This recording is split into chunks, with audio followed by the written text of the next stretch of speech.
Wow, 100 years. Welcome.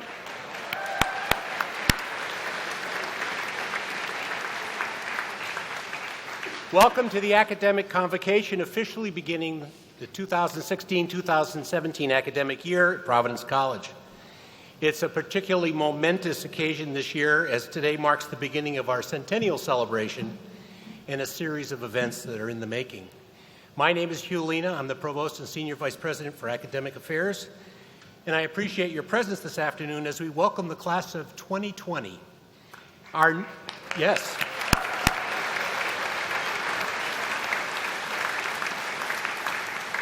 new faculty members, members of the community, and particularly I want to mention all the faculty that showed up today. This is great. We don't expect an issue here, but please, in case there's a fire emergency, or alarm, please follow the directions of the college event staff, fire marshal, in exiting the building. We have a number of honored guests here today, including members of the Providence College Board of Trustees, trustees emeriti, members of the President's Cabinet, other senior administrators, and state and municipal officials. Please join me in a round of applause for them.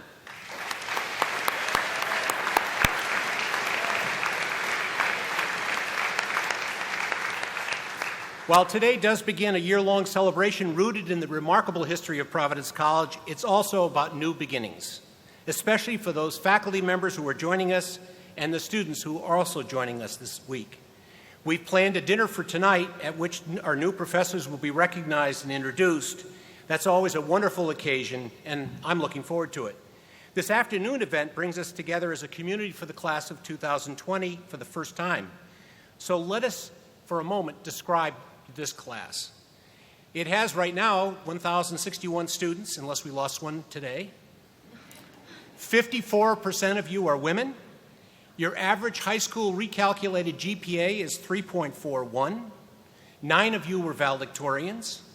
877 of you participated in high school sports. 781 of you participated in community service. And 26% of you have not selected a major yet, choosing instead to explore the many options that we have available at Providence College. We're delighted to welcome you to the college, and we look forward to accompanying you on what will be a wonderful 4-year journey. Today's academic convocation will begin with the national anthem, which is why you're still standing, performed by Turn and Chase, and the invocation of the Holy Spirit sung by Providence College's liturgical choir and Schola Cantorum. I ask you now to invite to join in the singing of the national anthem.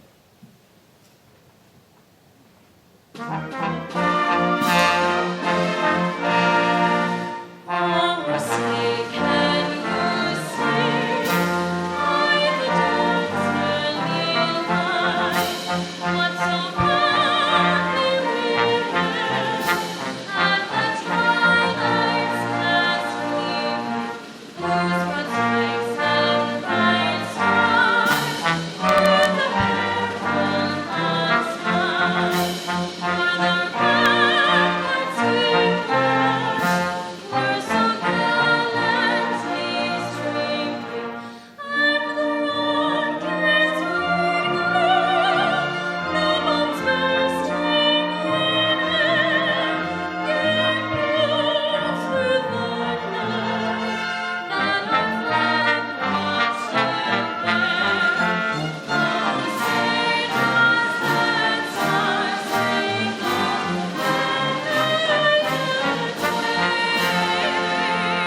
Thank you, Tiernan.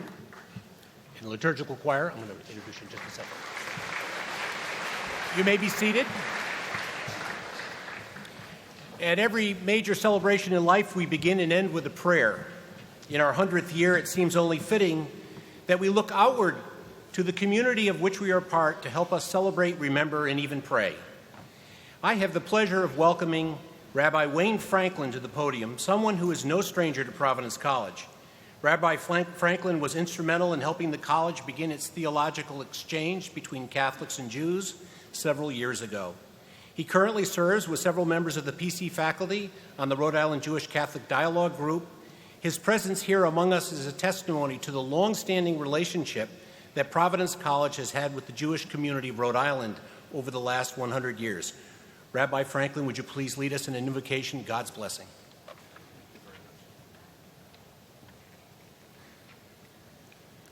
As we celebrate the opening of Providence College's centennial anniversary celebration at this academic convocation, it seems fitting to reflect on the school's motto, Veritas, truth.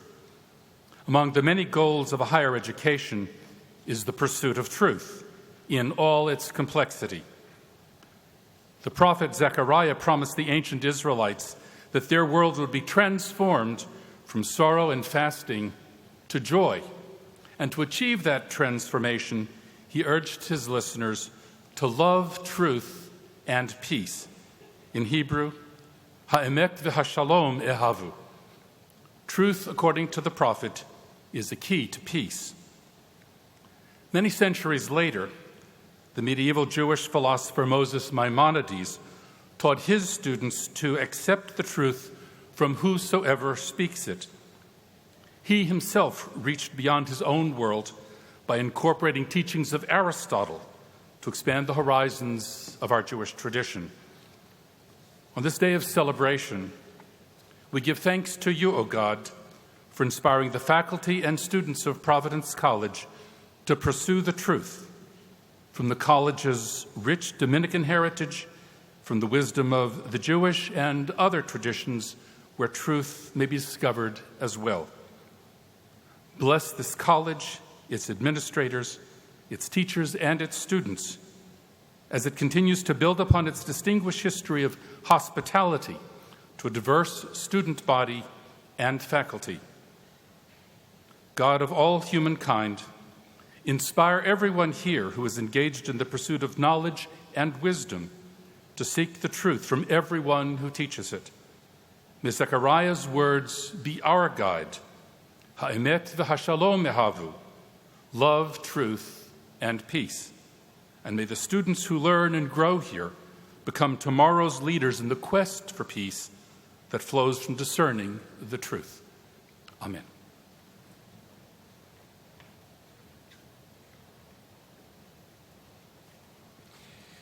Thank you, Rabbi Franklin. Please now welcome Reverend Brian J. Shanley, the president of Providence College, to provide his personal greetings. Welcome, Father Shanley.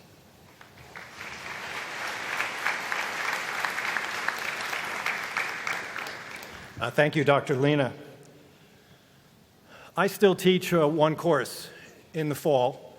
It's an ethics course, and the first thing that we read in this course is Aristotle's Nicomachean Ethics, probably the book I've taught more than anything else except St. Thomas. And Aristotle begins his discussion by saying the most important question that human beings have to answer to live a life that turns out well, which is what he takes ethics to be the study of. They need to know what will make them really happy. Because happiness, Aristotle thinks, is that for the sake of which we choose everything that we choose. And getting aimed at the right conception of what it means to be truly fulfilled and happy is the most important question for any human life. And there's lots of ways, Aristotle thinks, you can go wrong on that question. One of the things he says about happiness is that it has to be the final that for the sake of which we choose everything that we choose. Our choices need a coherence to them that comes from aiming at the good that is truly the completely fulfilling good. I start this way because I want you to believe, as you start college, that this really is the most important question for you to learn the answer to. If you don't get happiness right, your lives won't have meaning, coherence, and purpose. And the deepest purpose of your education at Providence College is to come to have a provisional answer, at least, to that question. You may not have a final answer to that question while you're here, but you need to start thinking about it. And the purpose of the faculty gathered here with you is to help you sort that out. A lot of people think that coming to college is about getting a job, and we hope you get a job, but more importantly, we hope you find out what truly will make you happy. And there's a word that Aristotle uses for happiness, and he calls it the human telos. It is the end, the finished off state of being a human being.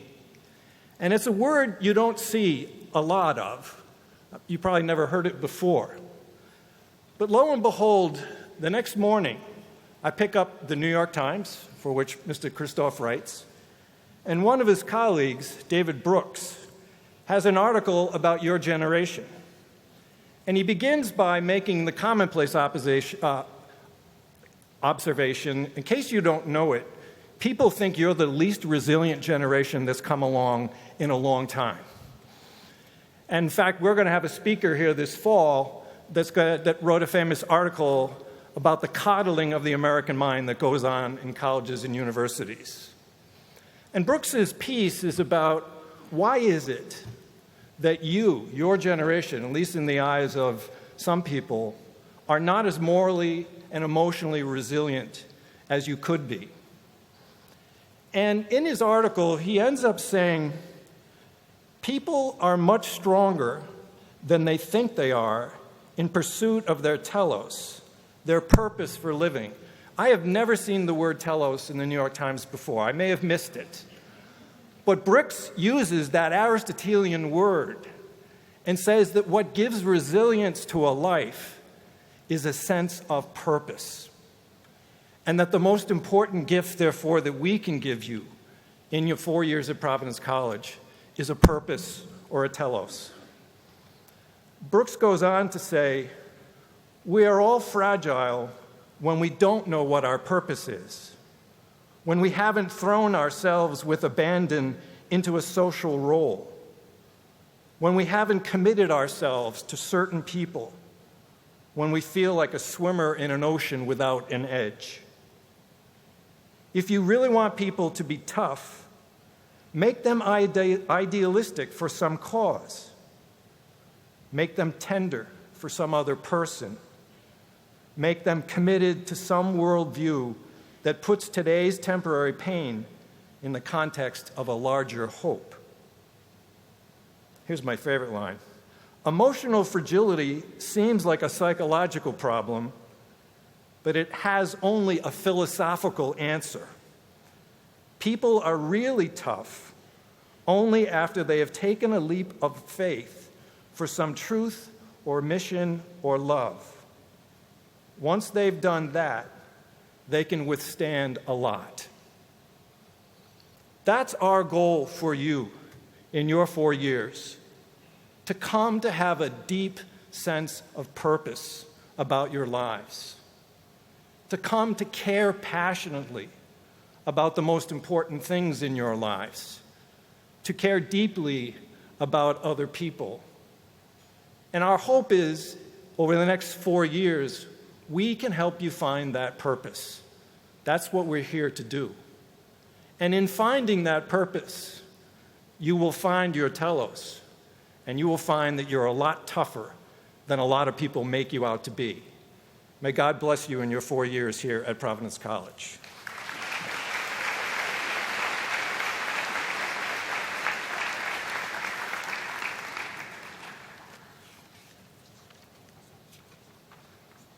Thank you, Father Shanley. Mary Pat Larkin Caputo, a member of the class of 1979 and the mother of Sarah, the class of 2012, is president of the Providence College National Alumni Association. We're pleased that she's here with us today to bring greetings. Please give her a warm welcome. Mary Pat.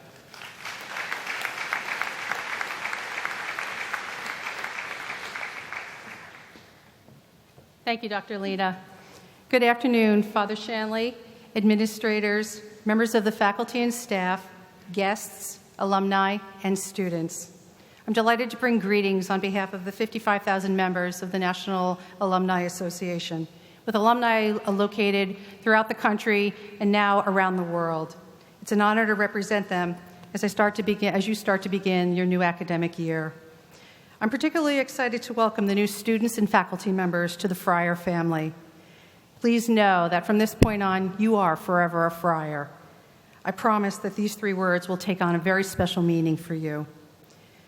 I would like to encourage you to take advantage of everything that Providence College has to offer you during your time here to develop as a student and as a professional.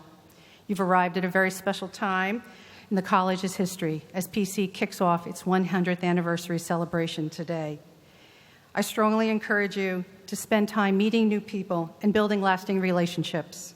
Some of your best learning experiences will come from the people sitting right next to you. And if I could just have a word or two with the new students, if I may. As a proud alum, I know you've all made a wise choice in choosing Providence College. While this beautiful campus, expanded academic opportunities, and the many amenities that you will experience are very different than those when I arrived here many, many years ago, and I know that you will share in the traditions that I experienced during my time here. PC relishes its traditions, and these traditions nourish our ties to the college. Traditions such as Ring Weekend, Western Civ, Midnight Madness, and Last Chance Mass on Sundays at 10:30 p.m. These are moments of shared experiences with others now on campus, but they go much further. They are also moments of shared experiences that cross many PC generations with graduates of all ages and classes. I fully realize this as a PC parent. My daughter, Sarah, who did graduate in 2012, now lives and works in Washington, D.C. And while I am grateful that she received a tremendous academic experience here at PC, one that prepared her for a full life after college, I'm especially grateful that she and I share so many of these wonderful moments. We often just say those words, forever a Friar, and just smile because nothing more needs to be said. I hope you have a wonderful year, one that is meaningful, successful, and fun. Your alumni family is very proud of you, and we share in your excitement as PC kicks off an amazing year of celebration. Thank you.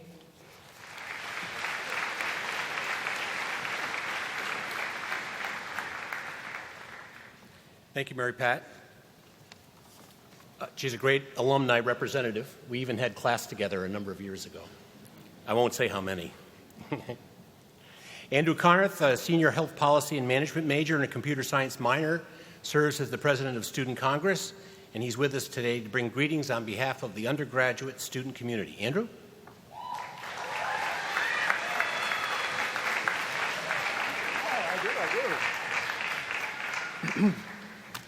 Good afternoon, members of the Providence College community. I would like to start off by thanking Father Shanley for allowing me to open today's convocation. Being here today marks many pivotal points in a person's history, as well as a community's. The upcoming centennial celebration will cement 100 years this institution has been providing a service and a home to students, faculty, and staff who have all contributed in their own way to making Providence College what it is today. We are all experiencing our own history, molding it, shaping it, and defining it for ourselves. For many of you, you are beginning your college career here at PC. This is a time unlike any other to be a student. You chose to come here for a reason, and whether that reason is clear to you or not right now, it will take more than just a degree at the end for it to make sense. You'll have to find this out in your own way and on your own time. But remember, you are not alone in this experience. Meeting new friends, taking the time to try out for an intramural team or a club, spending long nights doing work in the library, connecting with your RA, and other countless moments that may happen to you here will bring you closer to making this college your college and making it a part of you. Each step you take within PC will begin to feel like walking within yourself. The road seems long and unclear now, but before you know it, an end will appear in sight. And that is where some of us are now, drawing closer to the end of our time here at PC. Before I realized it, I found myself asking the questions, where did it all go? Is this really my last year? How did I get to this moment? It is bittersweet to acknowledge the truth of it all, but none of us could do so without reflecting on how our time here has been shaped by the many moments we have lived, starting in our past years, existing in the now, and those to come in the future. Without the memories in our mind and the feelings within our heart to reconnect with, none of us could ever understand why we are still here at PC. All of us are currently in the now, this very moment we all share with one another. Let us make this moment count, not just for ourselves, but for all of us. Being here for Academic Convocation, we can use this as an opportunity to affirm and commit ourselves to appreciating how important community is and how each member of our community is essential to its fulfillment. Let us all walk together this year knowing we are not alone. Thank you.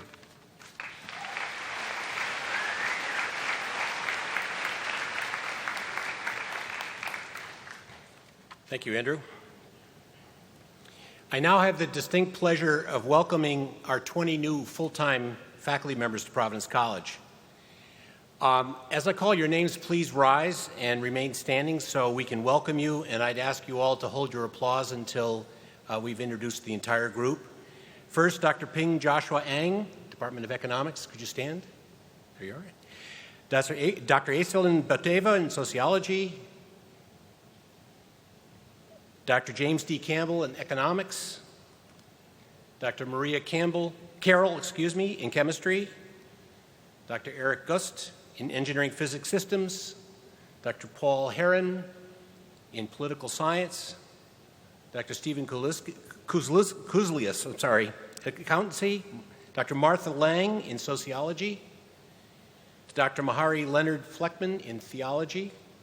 Dr. Christopher J. Liddy in Management. Dr. Nomi Martin Santo in Foreign Language Studies. Dr. Matthew C. Murray in Philosophy.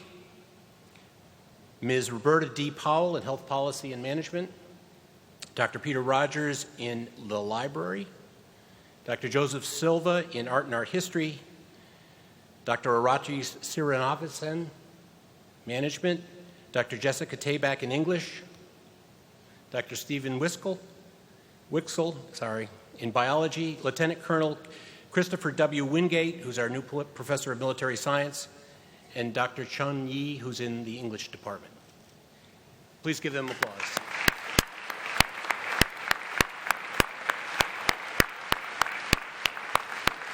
Thank you. The Reverend Robert J. Chandler Chair of Christian Culture is a prestigious annual academic appointment bringing to Providence College a scholar whose works illuminate our understanding of culture in the context of Christian perspectives in human achievement. Please welcome this year's new Randall Chair of Christian Culture, Reverend Michael S. Sherwin, O.P. Michael, welcome. The Michael A. Ruane Distinguished Chair in Economics, established in late 2015 with the generosity of PC Class of 71 alumnus Michael Ruane, supports scholarly excellence and innovative leadership in the Providence College Department of Economics. Professor Leo Kahana, a respected member of the economics faculty since 2010, is the college's first Michael A. Ruane Distinguished Chair in Economics. Leo, please stand and get recognized.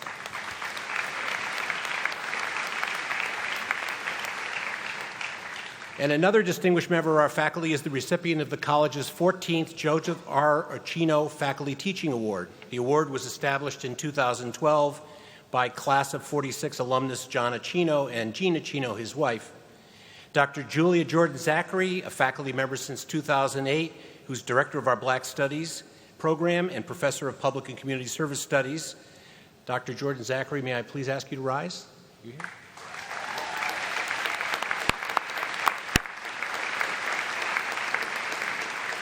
The Acino Award will be officially delivered to her tonight. It's now my distinct pleasure to introduce our principal speaker, New York Times columnist Nicholas Kristof, one of the most acclaimed journalists of our time.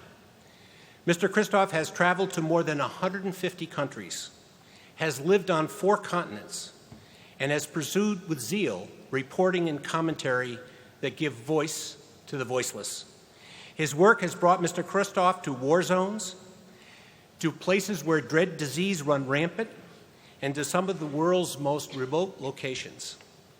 And despite the threat of danger, he has persevered, winning 2 Pulitzer Prizes along the way.